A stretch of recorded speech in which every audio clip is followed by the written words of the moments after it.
नाज़रीन, एक और बहुत बड़ी स्टोरी आज हम डिस्कस करेंगे और आपने यकीनन अपने टीवी स्क्रीन्स पर ख़ास तौर पर वो लोग, बल्कि हमारे मकामी मीडिया भी उसको दिखा रहा था, पिच्ड बैटल्स हम देख रहे हैं लॉस एंजलिस की सड़कों पर, शिकागो में, उधर उधर डैलस में और इवन न्यूयॉर्क में हम देख रहे हैं। और लोग जो हैं, और दो बातें हैं, एक तो ये कि लोग तंग आमद बजंग आमद ये लोग हैं, ये हैंडी छोटा मोटा काम करने वाले, उनके बच्चे यहाँ पैदा हुए, और अब जो है वो ये कहता है, मोदी साहब की ये मियाँ साहब जो उसका बयानिया बड़ा खौफनाक है, वो कहता है ये गैर मुल्की हैं इनको, और फिर उसने आज मेरीन्स भेज दिए, उससे पहले उसने नेशनल गार्ड्स भेज दिए, और उधर जो कैलिफोर्निया की स्टेट और उसकी लड़ाई शुरू हो गई है। और जो ये लोग कह रहे थे, और जो बारबरा वाल्टर और ये लोग किताबें लिख रहे थे, जो सिविल वार की बातें कर रहे थे, और उधर आवाम पर अगर प्रेशर आता है और एथनिक ग्रुप शामिल होने का बहुत बड़ा ख़तरा इस पर मौजूद है। ख़तरा कह लें या उम्मीद कह लें, ये तो इसका तो इन्हिसार इस पर कि आप चीज़ों को कहाँ से देखते हैं।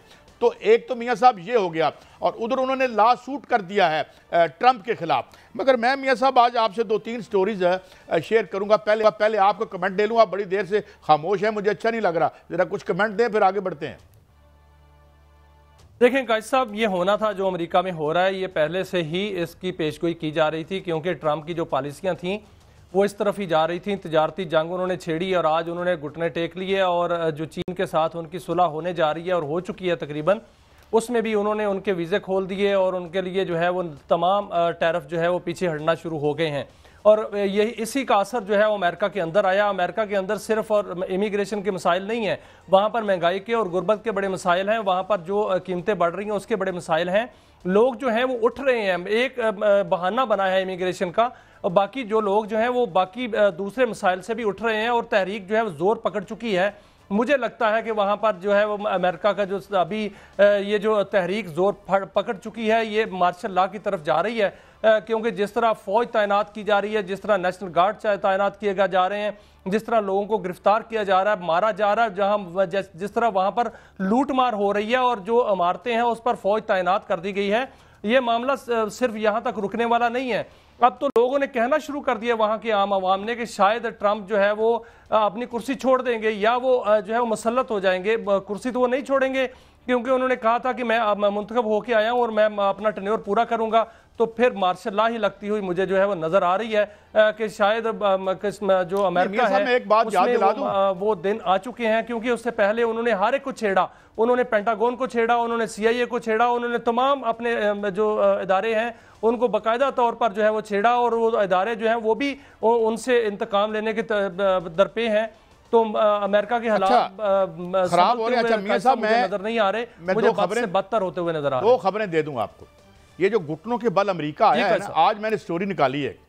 घुटनों के बल इसलिए आया है कि F-35 जो है, F-35 में जो एक्सपेंसिव अर्थ है, उसका नाम है, अभी मेरा नाम जरा सारा मियाँ, पता नहीं, ये एक एक्सपेंसिव अर्थ है, ये 23 किलो लगती है एक F-35 बनाने में।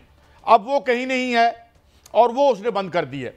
ये एक स्टोरी में दे दूं जिसकी वजह से अमेरिका घुटनों के बल आ गया चाइना के सामने, क्योंकि 95% से ज़्यादा जो एक्सपेंसिव अर्थ इन गैजेट्स में, हथियारों में इस्तेमाल होती है, वो उसके पास है। मगर एक स्टोरी बड़ी दिलचस्प है, मैं आज देख रहा था NYT में, वहीं छपता है ये, तो उसमें मैं देख के हैरान रह गया कि क्या मेरे इर्द गिर्द की कुछ स्टोरी है या ये वाकई अमेरिका में हो रहा है।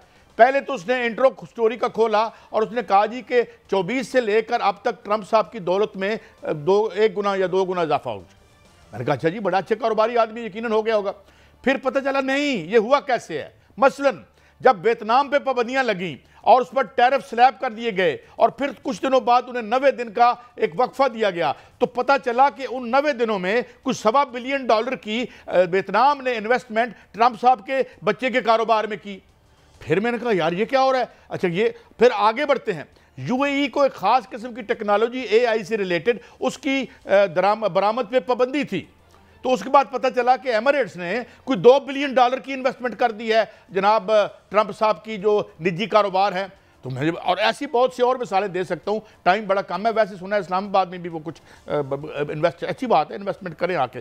तो मैं मियाँ साहब हैरान हो गया कि ये, अच्छा ये तो मैं आपको बता चुका हूँ, जेफ बेजोस जो है, जो ट्रिलियनेयर है, उसने तो सामने प्रेस के सामने कहा कि ये जो आपकी कोई है इदारा NGO या कोई फला 128 मिलियन मैं डॉलर इसके लिए दे रहा हूँ। तो मियाँ साहब धंधा है पर गंदा है, क्या करें। तो लेकिन भाई साहब बड़ी खबरें हैं, लेकिन जो धंधा किया है उसमें तो अभी तो गिरफ्तारियां जो है उसकी धमकियां दी जा रही हैं एक दूसरे को। ट्रंप कहते हैं कि गवर्नर को गिरफ्तार कराऊंगा, वो जो है उनके पीछे पड़े हुए हैं। एलॉन मस्क को देखें, वो अपने जो ट्वीट है वो डिलीट करने पड़ गए, उनको भी दबाव कहीं से आया। तो ये मामला तक अमेरिका के अंदर है, जो अपने आप को सुपर पावर सुप्रीम ताकत समझता था, वहां पर जो है इस तरह के मामला हो रहे हैं। एक खबर और भी है, वो थोड़ी सी हमारा हमसाये की है, वो भी दे दूं काजी साहब यार, वो बड़ी इंपॉर्टेंट है, अमेरिका के साथ भी है क्योंकि अमेरिका की वजारत खारजा ने आज कहा कि ट्रंप जो है वो कश्मीर की का मसला हल करा सकते हैं। उस हवाले से खबर ये आ रही है कि जिस दिन सीज फायर हुआ था 10 मई को, उस दिन ट्रंप ने जब मोदी जी ने कहा ट्रंप से कि मुझे सीज फायर कराएं, हमें मार पड़ रही है, तो उस पर ट्रंप ने कहा कि फिर मसला कश्मीर और सिंध का मुआहदा जो है वो हल करना पड़ेगा। तो उस पर उन्होंने हामी भर ली थी, उन्होंने कहा था बिल्कुल ठीक है, अभी हमारा सीज फायर कराएं। अभी जो है ट्रंप जो बार बार उनको जतला रहे हैं मोदी को, वो यही जतला रहे हैं। और आज जो बयान दिया उसके साथ लिंक करके उसको देखा जाए तो बिल्कुल वो उन्होंने उसी मोदी को ही याद कराया है कि मसला कश्मीर हल करना है, आपने वादा किया था। तो मुझे लगता है कि जो मोदी जी हैं वो जुर्रत नहीं कर पा रहे अपनी अवाम को बताने के लिए कि वो अंदर खाते जो हैं वो अमेरिका को हाँ कर चुके हैं कि मसला कश्मीर भी हल होगा, और जो सिंध मुआहदा उन्होंने यकतरफा तौर पर मुअत्तल किया था उससे भी पीछे हटेंगे। मियाँ साहब मैं दो खबर मैं आपकी खबर को रिलेट कर रहा हूँ। एक तो दुश्मन करार दे दिया ट्रंप साहब ने, ये जी हमारे जो ये शहरी हैं जो जिनका कोई रंग शंग और है या कोई ओरिजिन और है, हालांकि ये खुद जो हैं ये जर्मनी से हैं मौसूफ, इनके जो एंसेस्टर जर्मनी से आए थे। मगर एक खबर मैं आपको मोदी के हवाले से दे दूं, आज ही छपी है वो। मोदी ने अपनी अवाम पर हमला कर दिया है। उसने जो CPIM है माओइस्ट, उसके सेक्रेटरी जनरल को कत्ल कर दिया, उसके साथ 27 लोगों को मार दिया, उसके साथ उसने एकेडमिक्स पे पर्चे, उनका जो आर्टिकल 6 है उसका कोई नाम और तरह का उन्होंने रखा है, उसमें कोई तरमीम भी की है, उसमें वो प्रोफेसरों को पकड़ रहे हैं, सोशल मीडिया इन्फ्लुएंसर को पकड़ रहे हैं। मोदी साहब की जो ये इरेटिक बिहेवियर, मैं ये कहता हूँ कि तुम हिल गए हैं थोड़े से, उस दिन से हिल गए हैं जिस दिन से ये कहते थे मैं 400-500 सीटें ले लूँगा, पता नहीं इसकी लोअर हाउस की या लोकसभा की, वहाँ उन्हें शिकस्त होगी। और उसके बाद से अब जो हमारे ऊपर जंग करके वो दोबारा से अपना सौदा मार्केट में डाल रहे थे, वो उल्टा पड़ गया। और अब उन्होंने ट्रंप की तरह, ट्रंप ने जो है सारा जो दुख था, लोगों का दर्द था, बिकॉज ट्रंप साहब की क्रॉस टैक्स नहीं देती, उस पर टैक्स लगाने की बजाय उसने उनकी जो एंगर का रुख है वो इमिग्रेंट्स की तरफ कर दिया, वो चाइना की तरफ कर दिया, वो फला। अच्छा, क्योंकि वो जाहिर है लेकिन सर चाइना के सामने तो वो घुटने टेक गया है, बल्कि चाइना को अब जो लेने के देने पड़ गए हैं, और चाइना को ट्रंप जो है वो देने को तैयार है सब कुछ। कहते हैं ना कुछ दो कुछ लो, अब चाइना से उसने कुछ लिया नहीं है। चाइना को कहता है कि हमें जो मदनियात हैं वो दी जाएं, हम आपको ये भी मराद देंगे, ये भी मराद देंगे। बिल्कुल ऐसे है जैसे दीवार के साथ खुद ब खुद लग गया, और अपने हालात उनके ऐसे हैं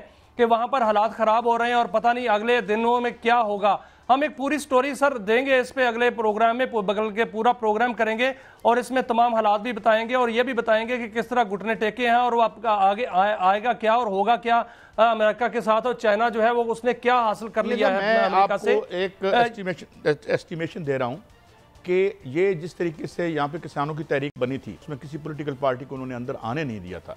तो इस तरीके से आप अगर कोई जो जिसे रंबल कहते हैं ना, जो नीचे ज़मीन के नीचे धमक बहुत कम, मैं तो खैर तालिब इल्म हूँ, उस्तादों को देख के हमें कुछ थोड़ी अकल आई या नहीं आई, मगर अगर कान अच्छे हों तो ये धमक अगर कोई सुन सके तो I think the mighty Indian working class is on the move और उसको प्रेस कर रहा है और ये इधर उधर उलझा रहा है। मगर मोदी साहब के लिए मेरे ख्याल में अब तारीख उनके हाथों से निकल रही है जैसे रेत निकल जाती है।